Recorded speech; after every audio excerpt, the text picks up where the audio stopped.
Aku akan menuruti semua keinginanmu, tapi, aku tidak suka tempat ini, kata Kalila dengan nada lesu. Dari sikap Trevin, Kalila yakin dia tidak akan benar-benar melakukan hal seperti itu sekarang. Meski ia tak menginginkannya, Kalila tahu bahwa berhubungan intim dengannya adalah sesuatu yang akan terjadi cepat atau lambat selama ia tetap berada di sisi pria itu.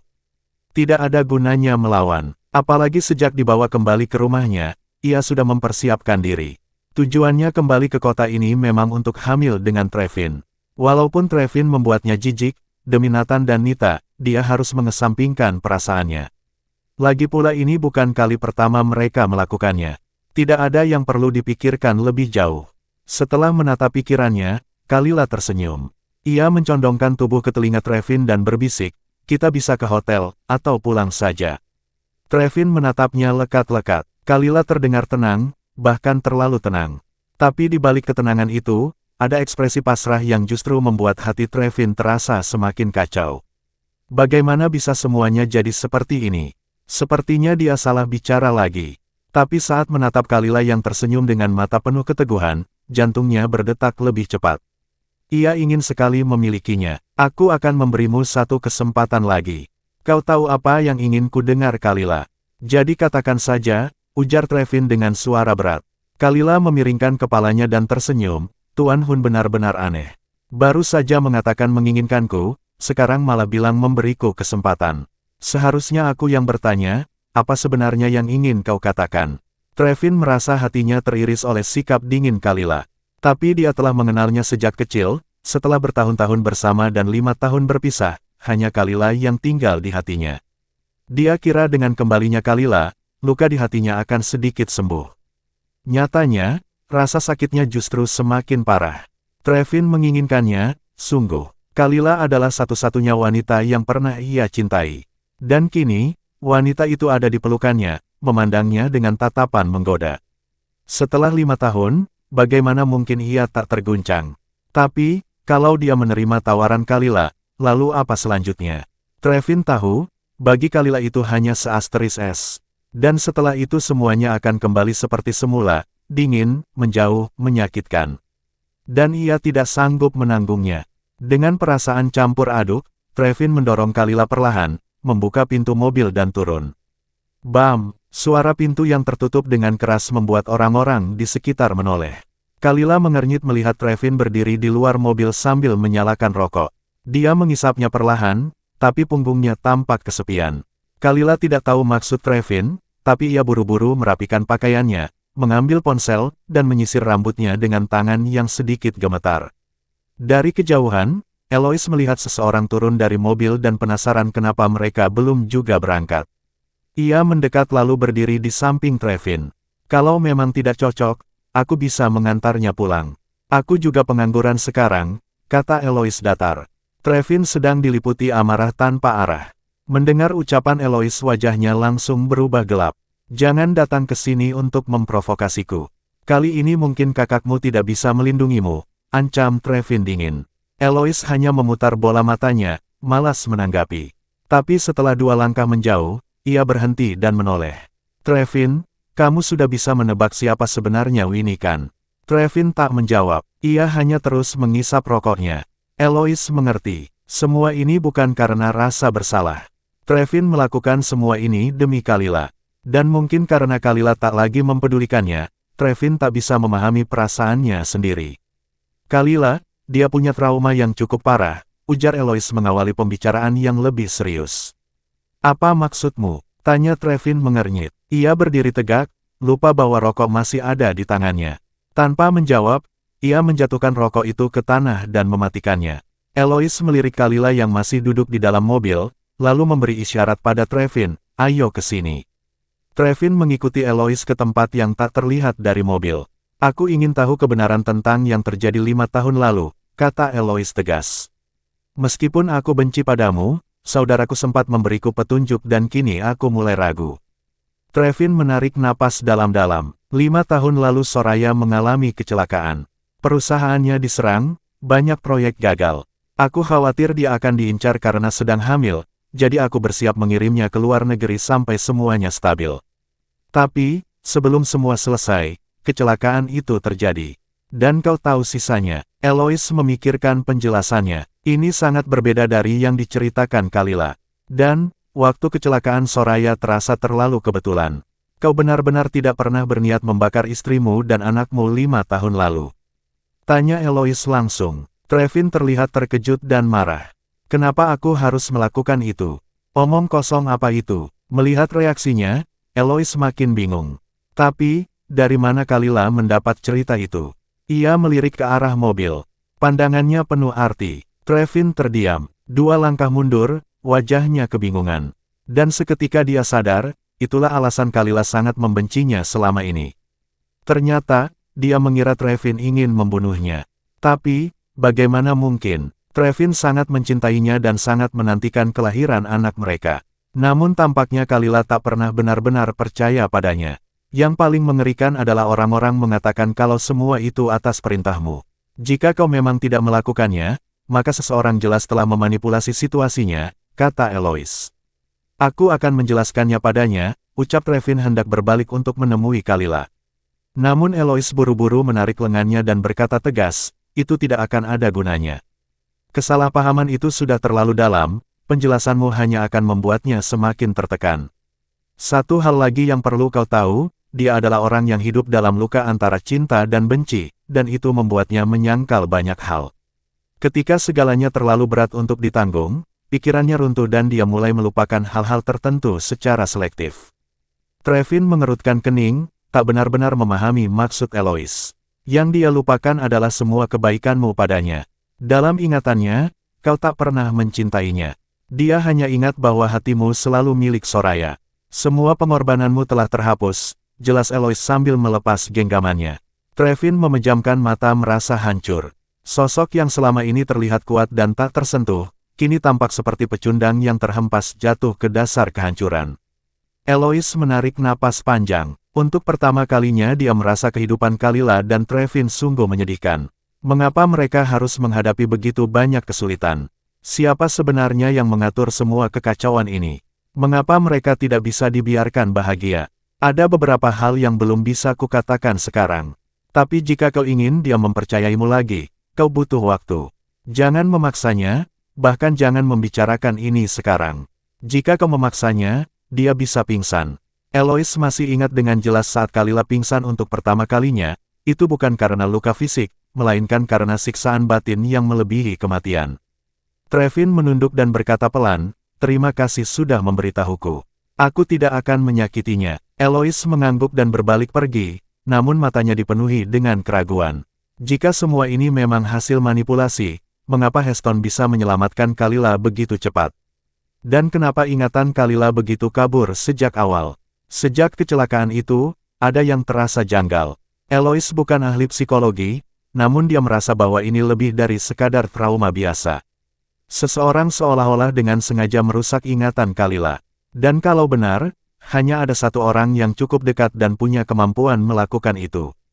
Tapi, dia tidak ingin percaya bahwa orang itu pelakunya. Jika benar demikian, apakah Kalila sanggup menanggung kenyataan itu? Apalagi sekarang Nita masih berada di luar negeri. Semuanya menjadi semakin kabur dan penuh tanda tanya. Trevin masuk ke dalam mobil. Bau asap rokok masih melekat di tubuhnya, membuat Kalila mengerutkan kening karena jijik. Dia sedang sibuk bermain ponsel dan tak peduli kemana mereka akan pergi. Trevin hanya bisa menatapnya, wanita yang bahkan kini tak punya satupun ingatan tentang cinta mereka dulu. Namun entah kenapa, Trevin merasa sedikit lega. Kalau begitu, dia hanya perlu membantunya mengingat siapa pria yang pernah dia cintai, dan mengapa dia jatuh cinta padanya. Trevin membuka jendela, membiarkan angin luar mengusir bau asap rokok dari tubuhnya.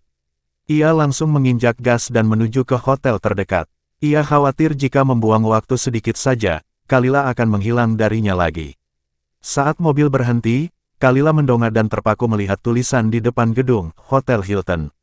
Dia sempat terdiam, tak disangka, setelah semua yang terjadi, ternyata masih ada momen seperti ini.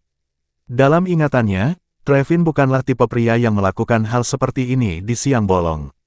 Sejak kapan dia menjadi seterbuka ini? Batin Kalila. Trevin turun dari mobil, membuka pintu, dan menggendong Kalila keluar. Kalila refleks melingkarkan lengannya di leher pria itu, masih diliputi kebingungan. Tuan Hun, apakah Anda ingin memesan suite? Tanya manajer hotel. Suite, jawab Trevin tenang, seolah memesan kamar hotel dengan wanita di siang hari adalah hal wajar. Manajer hotel melirik Kalila dengan penasaran. Wajah Kalila memerah, dan tanpa sadar dia menyembunyikan wajahnya di dada Trevin. Meskipun sudah menjadi ibu dari 2 anak, ini pertama kalinya dia mengalami hal seperti ini, dipesankan kamar hotel di siang hari dan oleh Trevin pula. Ya Tuhan, bagaimana kalau paparazzi melihat ini dan menyebarkannya ke internet? Kalila merasa malu setengah mati. Kenapa aku bersikeras memprovokasi Trevin tadi? Apa yang kupikirkan? Trevin melihat wajah Kalila yang merah padam, dan perasaan depresif yang sempat menggelayuti hatinya perlahan menghilang. Inilah wanita kecilnya, ia sangat merindukannya. Manajer hotel yang bijak langsung paham situasinya. Dari cara Trevin memperlakukan wanita itu, terlihat jelas bahwa dia sangat penting baginya. Baik, saya akan meminta staf untuk mengantar Anda ke kamar, ucap sang manajer. Siapkan juga makanan dan antar ke kamar, kata Trevin. Dia tahu Kalila belum makan apapun hari ini, jadi ia memesannya sebagai jaga-jaga. Setelah mereka masuk lift, Kalila akhirnya bisa bernapas lega. Telapak tangannya berkeringat, tapi ia tetap menggenggam pakaian Trevin erat-erat. Melihat betapa gugupnya Kalila, Trevin tersenyum kecil. Sepertinya ini pertama kalinya dia ke hotel dengan seorang pria. Dan hanya membayangkannya saja sudah membuat hatinya hangat. Di dalam lift, tak ada percakapan di antara mereka. Kalila bersandar di dada Trevin, mendengarkan detak jantungnya yang tenang, namun dirinya sendiri justru semakin gugup.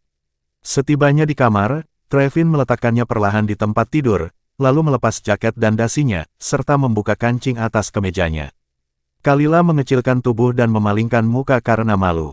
Entah kenapa, suasana ruangan tiba-tiba terasa sangat panas baginya. Kamu mau mandi dulu, makanannya akan segera diantar. Makan dulu supaya kamu tidak kehabisan tenaga. Kita belum akan selesai dalam waktu dekat. Nada suara Trevin terdengar tenang dan lembut, tapi Kalila justru semakin gugup. Jangankan makan, kepalanya sudah terasa pening. Yang dia inginkan hanya keluar dari kamar ini. Lucu rasanya merasa seperti ini, karena ini bukan hal asing baginya bersama Trevin. Namun kenapa sekarang jantungnya berdebar begitu kencang, seolah ingin melompat dari dadanya. Kalila tak berani menatap Trevin. Dia gelisah, tidak tahu harus meletakkan tangan dan kakinya di mana. Ia terus mengingatkan dirinya sendiri untuk tenang, tapi pikirannya malah terus berputar pada kenangan-kenangan bersama Trevin sebelumnya. Aku mandi dulu, katanya pelan dengan suara gemetar. Saat ia hendak bangun, Trevin langsung mengangkat tubuhnya. Kaki dan telapak kakimu sedang bermasalah. Aku akan menemanimu dan membantumu mencucinya, katanya. Tidak, aku tidak mau mandi lagi. Kalila buru-buru menolak, semakin gugup dengan perkataan Trevin. Trevin menatap wajah Kalila yang cemas. Dia mencintainya, tapi tak ingin menekannya. Ia memeluknya dan duduk di tepi ranjang. Dagu Trevin menyentuh rambut Kalila, dan napas hangatnya menyapu telinganya. Melihat wajah Kalila yang merah padam, sudut bibir Trevin melengkung. Ini istrinya telah kembali padanya. Keduanya diam sampai pelayan mengantarkan makanan. Trevin membukakan pintu dan meminta pelayan meninggalkannya di depan kamar, lalu menutup kembali pintu. Kalila mendengarkan suara di luar, ingin rasanya menyelinap keluar. Tapi dia tahu, belum juga mencapai pintu, pasti sudah tertangkap. Dia menarik napas panjang, mencoba menenangkan diri, namun sia-sia. Yang bisa dia pikirkan hanya tubuh Trevin, dan ingatan akan bagaimana keringat mengalir di tubuh itu saat dulu. Tubuh Kalila mendadak panas. Ia buru-buru meminum air dingin, berharap bisa menenangkan diri. 5 tahun tanpa lelaki, ia tak pernah merasa tergoda seperti ini. Kenapa sekarang begitu jelas rasanya? Apakah dia sungguh ingin kembali berhubungan dengannya? Kalila menggeleng pelan, berusaha mengusir pikirannya.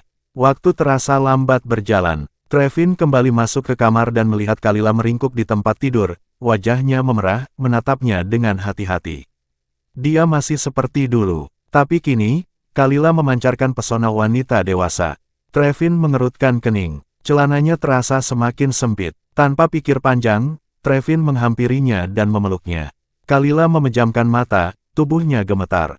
Trevin ingin membawanya, tapi ia menahan diri. Kamu makan dulu, aku akan mandi, katanya pelan, suaranya serak menahan hasrat.